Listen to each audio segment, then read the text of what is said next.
Hello दोस्तों, कैसे हो आप सब। आशा करती हूँ आप सब अच्छे होंगे। आज मैं सिंहासन बत्तीसी की 11वीं पुतली त्रिलोचना की कहानी सुनाती हूँ। 11वां भाग। राजा भोज हर दिन तैयार होकर सिंहासन पर बैठने के लिए राज दरबार पहुँचते रहे और हर दिन दिव्य सिंहासन की सुंदर पुतलियाँ जागृत होकर उन्हें टोकती रहीं। हर पुतली उन्हें राजा विक्रमादित्य के त्याग और शौर्य की अतुलनीय गाथा सुनाकर सिंहासन पर बैठने से रोक देती। अब तक आप 10 पुतलियों द्वारा सुनाई गई कथा पढ़ चुके हैं। आइए आज पढ़ते हैं 11वीं पुतली त्रिलोचना की कहानी। अगले दिन राजा भोज जब दरबार में पहुंचे तो 11वीं पुतली त्रिलोचना जैसे जागृत होने के लिए तैयार ही बैठी थी। त्रिलोचना बोली, हे राजा भोज, आप प्रतिदिन इस सिंहासन पर बैठने के लिए आते हैं और राजा विक्रमादित्य की कथा सुनने के बाद लौट जाते हैं, फिर भी आपने अब तक हिम्मत नहीं हारी। राजा भोज का अभिमान अब कम हो चला था। वे विनम्रता पूर्वक बोले, हे सुंदरी, आप हमें राजा विक्रमादित्य की कौन सी कथा सुनाने वाली है? कृपया सुनाएं। हमारे साथ साथ नगर की प्रजा भी अपने पूर्व राजा की वीरता और त्याग की परिचय। राजा भोज का अभिमान अब कम हो चला था। वे विनम्रता पूर्वक बोले, हे सुंदरी, आप हमें विक्रमादित्य की कौन सी कथा सुनाने वाली हैं? कृपया सुनाएं। हमारे साथ साथ नगर की प्रजा भी अपने पूर्व राजा की वीरता और त्याग से परिचित होना चाहती है। त्रिलोचना ने मुस्कुराकर कथा आरंभ की। हे राजन, राजा विक्रमादित्य बहुत बड़े प्रजापालक थे। उन्हें हमेशा अपने प्रजा की सुख समृद्धि की ही चिंता सताती रहती थी। एक बार उन्होंने महायज्ञ करने की ठानी। असंख्य राजा महाराजाओं, पंडितों और ऋषियों को आमंत्रित किया। यहाँ तक कि देवताओं को भी उन्होंने नहीं छोड़ा। पवन देवता तो उन्होंने खुद निमंत्रण देने का मन बनाया तथा समुद्र देवता को आमंत्रित करने का काम एक योग्य ब्राह्मण को सौंपा। दोनों अपने काम से विदा हुए। जब विक्रम वन में पहुँचे तो उन्होंने ध्यान करना शुरू किया ताकि पवन देव का पता ठिकाना ज्ञात हो। योग साधना से पता चला कि पवन देव आजकल सुमेरु पर्वत पर वास करते हैं।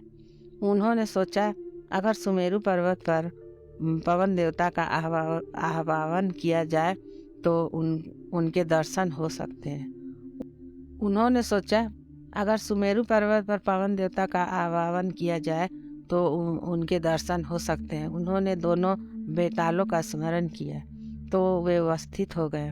उन्होंने उन्हें अपना उद्देश्य बताया। बेतालों ने उन्हें आनंद फानंद में सुमेरु पर्वत की चोटी पर पहुंचा दिया। चोटी पर इतना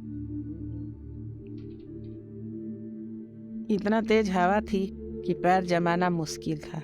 बड़े बड़े वृक्ष और चट्टान अपनी जगह से उड़कर दूसरे जगह चले जा रहे थे, मगर विक्रम तनिक भी विचलित नहीं हुए। वे योग साधना में सिद्धहस्त थे, इसलिए एक जगह अचल होकर बैठे गए। बाहरी दुनिया को भूलकर पवन देव की साधना में रात हो गए। न कुछ खाना, न पीना, सोना और आराम करना भूलकर साधना में लीन रहे। आखिरकार पवन देव ने सुधि ली। हवा का बहना बिल्कुल थम गया। मंद मंद बहती हुई वायु शरीर की सारी थकान मिटाने लगी। आकाशवाणी हुई, हे राजा विक्रमादित्य, तुम्हारी साधना से हम प्रसन्न हुए। अपनी इच्छा बताएं। विक्रम अगले ही क्षण सामान्य अवस्था में आ गए और हाथ जोड़कर बोले कि वे अपने द्वारा किए गए महायज्ञ में पवन देव की उपस्थिति चाहते हैं। पवन देव के पधारने से उनके यज्ञ की शोभा बढ़ेगी। यह बात विक्रम ने इतना भावुक होकर कहा कि पवन देव हंस पड़े।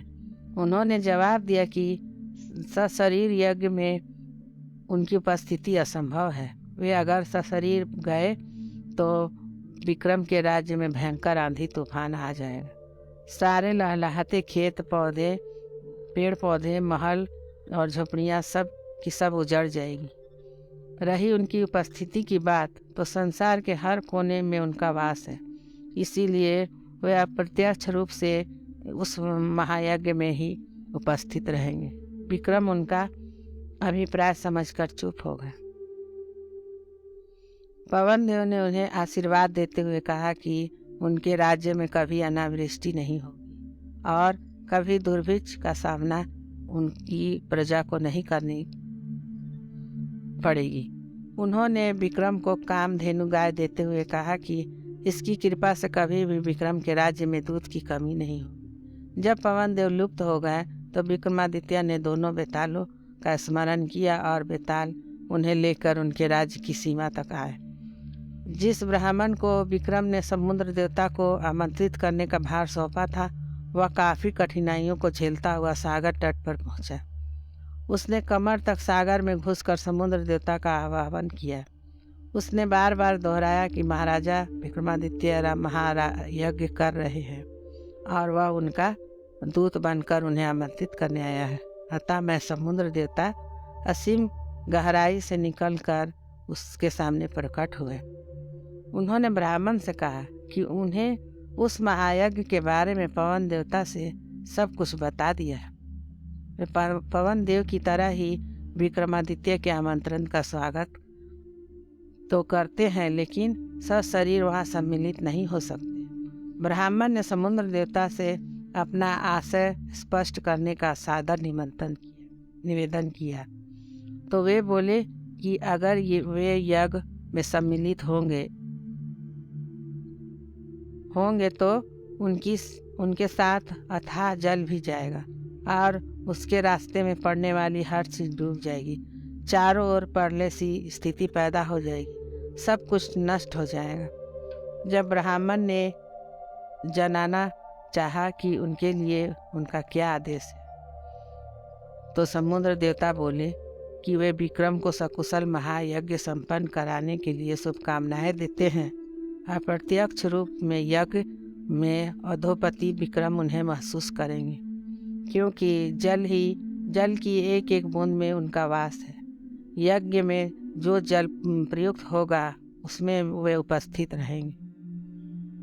उसके बाद उन्होंने ब्राह्मण को 5 रत्न और एक घोड़ा देते हुए कहा, मेरी ओर से राजा विक्रमादित्य को यह उपहार दे देना। ब्राह्मण घोड़ा और रत्न लेकर वापस चल पड़ा।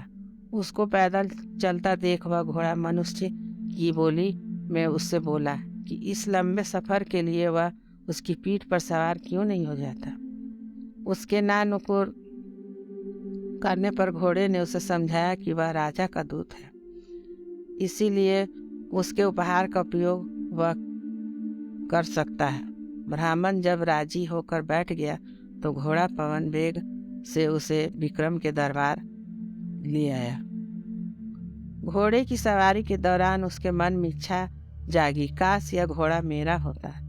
जब विक्रम को उसने समुद्र देवता से अपनी बातचीत सब विस्तार बताई और उन्हें उनके दिए हुए उपहार दिए, तब बिना कुछ कहे ही राजा विक्रमादित्य ने कहा कि 5 रत्न तथा घोड़ा ब्राह्मण को ही प्राप्त होने चाहिए, क्योंकि रास्ते में आने वाली सारी कठिनाइयाँ उसने राजा की खातिर हंसकर झेली। उनकी बात समुद्र देवता तक पहुँचाने के लिए उसने कठिन साधना की। ब्राह्मण रत्न और घोड़ा पाकर अति प्रसन्न हुआ। इतना कहकर त्रिलोचना बोली, राजन, विक्रमादित्य की तरह प्रजापालक और अत्यंत दयालु राजा ना हुआ है और ना होगा। अगर इस सिंहासन पर बैठने की लालसा है तो आपको भी उनके गुणों को आत्मसात करना होगा। त्रिलोचना पुनः पुतली रूप में सिंहासन पर स्थापित।